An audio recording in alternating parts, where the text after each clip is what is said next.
Hello listeners, स्वागत है आपका कोल रेडियो पर। मैं हूं भावना जोशी और आज के पॉडकास्ट का विषय है एक कुशल राजनयिक, बिस्मार्क ऑफ इंडिया की उपाधि से नवाजे गए सरदार वल्लभ भाई पटेल। एक ऐसा नेता जिन्होंने भारत को एकजुट करने का सपना देखा और उसे साकार किया। सरदार वल्लभ भाई पटेल का पूरा नाम वल्लभ भाई झावेर भाई पटेल था। उनका जन्म 31 अक्टूबर सन 1857 को गुजरात के नाडियाड शहर में एक साधारण किसान परिवार में हुआ था। बचपन से ही वे ग्रामीण जीवन से जुड़े रहे, जहां सादगी और मेहनत उनके व्यक्तित्व का हिस्सा बनी। उनके पिता का नाम झावेर भाई था, जो एक किसान थे, और माता लाडबा देवी, जिन्होंने उन्हें संस्कारों और दृढ़ता की शिक्षा दी। अगर बात करें सरदार वल्लभ भाई पटेल की शिक्षा की, तो उनका प्रमुख स्रोत था स्वाध्याय यानी आत्म अध्ययन। इसके अलावा उन्होंने प्रारंभिक शिक्षा करमसाद के प्राथमिक विद्यालय में प्राप्त की और आगे की पढ़ाई पेटलाद के हाई स्कूल में की। हालांकि यह सफर आसान नहीं था। मात्र 16 साल की आयु में उनका विवाह झावेर बेन पटेल से हो गया और इसके बाद साल 1897 में 22 वर्ष की उम्र में उन्होंने 10वीं कक्षा पास की। वल्लभ भाई एक साधारण लेकिन अत्यंत मेहनती छात्र थे। उन्होंने शिक्षा के लिए कई कठिनाइयों का सामना किया, लेकिन कभी हार नहीं मानी। उनका यह संघर्ष ही आगे चलकर उनके दृढ़ निश्चय और नेतृत्व क्षमता की नींव बना। उनके समुदाय के लोग अक्सर उनका मजाक बनाया करते थे एवं उनकी बुद्धि पर सवाल उठाते थे। वे कहा करते थे कि पटेल जीवन में कुछ बड़ा नहीं कर सकते, पर वे मेहनत करते रहे और कभी भी उन्होंने अपने आत्मविश्वास को कम नहीं होने दिया। कड़ी मेहनत और वर्षों की बचत के बाद सन 1910 में वे इंग्लैंड गए, जहां उन्होंने मिडिल टेम्पल से कानून की पढ़ाई पूरी की। शिक्षा पूरी कर जब वे भारत लौटे तो अहमदाबाद में उन्होंने एक कुशल और प्रतिष्ठित वकील के रूप में अपनी पहचान बनाई। यहीं से उनके सार्वजनिक जीवन की नींव रखी गई, जो आगे चलकर उन्हें देश की राजनीति और स्वतंत्रता संग्राम में एक अहम भूमिका तक ले गया। सरदार पटेल की एक खास बात थी कि वे अन्याय नहीं सहन कर पाते थे। अन्याय का विरोध करने की शुरुआत उन्होंने स्कूली दिनों से ही कर दी थी। नाडियाद में उनके स्कूल के अध्यापक पुस्तकों का व्यापार करते थे और छात्रों को बाध्य करते थे कि पुस्तकें बाहर से न खरीदकर उन्हीं से खरीदें। वल्लभ भाई ने इसका विरोध किया और छात्रों को अध्यापकों से पुस्तकें न खरीदने के लिए प्रेरित किया। परिणाम स्वरूप अध्यापकों और विद्यार्थियों में संघर्ष छिड़ गया। 5 से 6 दिन तक स्कूल बंद रहा। अंत में जीत सरदार की हुई और अध्यापकों की ओर से पुस्तकें बेचने की प्रथा बंद हुई। सरदार पटेल ने महात्मा गांधी से प्रेरित होकर स्वतंत्रता आंदोलन में भाग लिया। उनके द्वारा स्वतंत्रता की लड़ाई में अपना पहला योगदान खेड़ा संघर्ष सन 1918 में दिया गया, जब गुजरात के खेड़ा खंड में सूखा पड़ा। किसानों ने करों से राहत की मांग की, लेकिन ब्रिटिश सरकार ने मना कर दिया। गांधी जी ने किसानों का मुद्दा उठाया, पर वो अपना पूरा समय खेड़ा में अर्पित नहीं कर सकते थे। इसीलिए एक ऐसे व्यक्ति की तलाश कर रहे थे जो उनकी अनुपस्थिति में इस संघर्ष की अगुवाई कर सके। इस समय सरदार पटेल स्वेच्छा से आगे आए और संघर्ष का नेतृत्व किया। अंत में सरकार को झुकना पड़ा और किसानों को कर में राहत दे दी गई। बारदोली सत्याग्रह सन 1928 में गुजरात के बारदोली जिले में हुआ एक प्रमुख किसान आंदोलन था।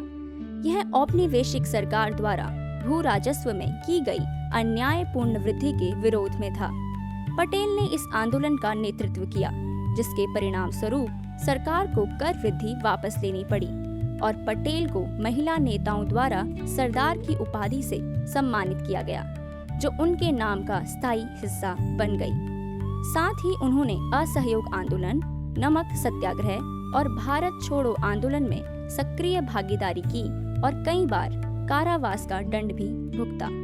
सन 1931 में उन्होंने कांग्रेस के 46वें अधिवेशन, जिसे कराची अधिवेशन के नाम से भी जाना जाता है, उसकी अध्यक्षता की, जिसमें गांधी इरविन समझौते पर चर्चा हुई।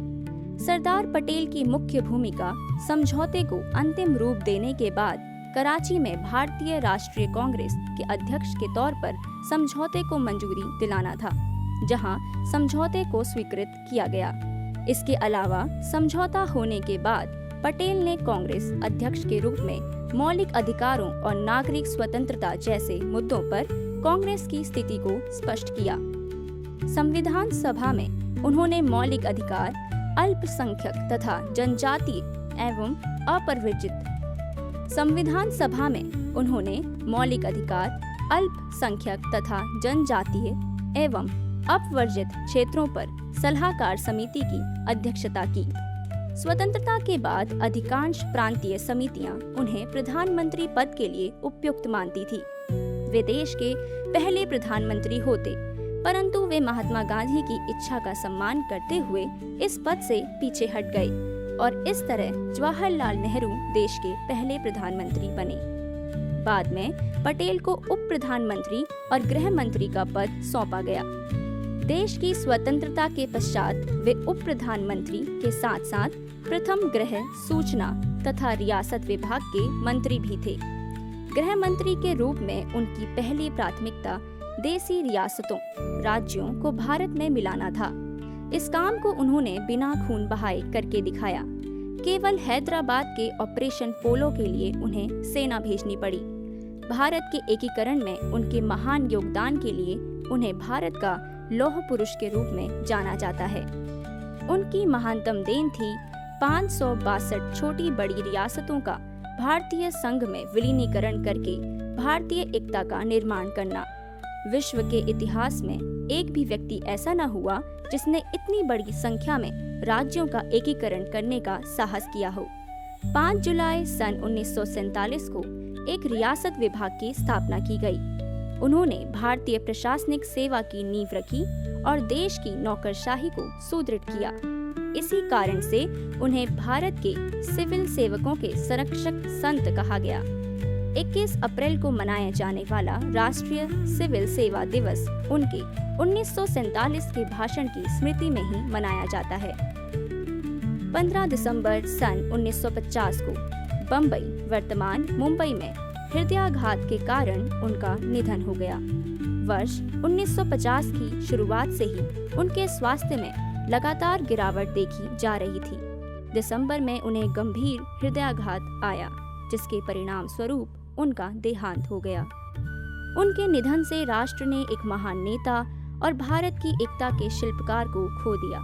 बताया जाता है कि जिस समय उनका निधन हुआ उस समय उनके बैंक खाते में सिर्फ 260 रुपये मौजूद थे। उनके निधन के 41 वर्ष बाद सन 1991 में भारत के सर्वोच्च राष्ट्रीय सम्मान भारत रत्न से उन्हें नवाजा गया। यह अवार्ड उनके पौत्र विपिन भाई पटेल ने स्वीकार किया। पटेल जी की जयंती के उपलक्ष्य पर हर वर्ष 31 अक्टूबर को राष्ट्रीय एकता दिवस मनाया जाता है। यह दिवस हमें याद दिलाता है कि विविधताओं में ही हमारी शक्ति है और देश की एकता को बनाए रखना हर नागरिक का कर्तव्य है। सरदार वल्लभ भाई पटेल ने जिस भारत का सपना देखा था, एक एकीकृत, सशक्त और लोकतांत्रिक राष्ट्र, वह आज हमारे सामने है। उनकी दूरदृष्टि, नेतृत्व और निष्ठा हमें सदैव प्रेरित करती रहेगी। आज का एपिसोड यहीं समाप्त होता है, लेकिन प्रेरणा का सफर अभी जारी है। अगली बार फिर मिलेंगे एक नई कहानी, एक नए विचार के साथ। तब तक मुस्कुराइए, सीखते रहिए और सकारात्मक रहिए। मैं हूँ भावना जोशी और आप सुन रहे थे कोल रेडियो।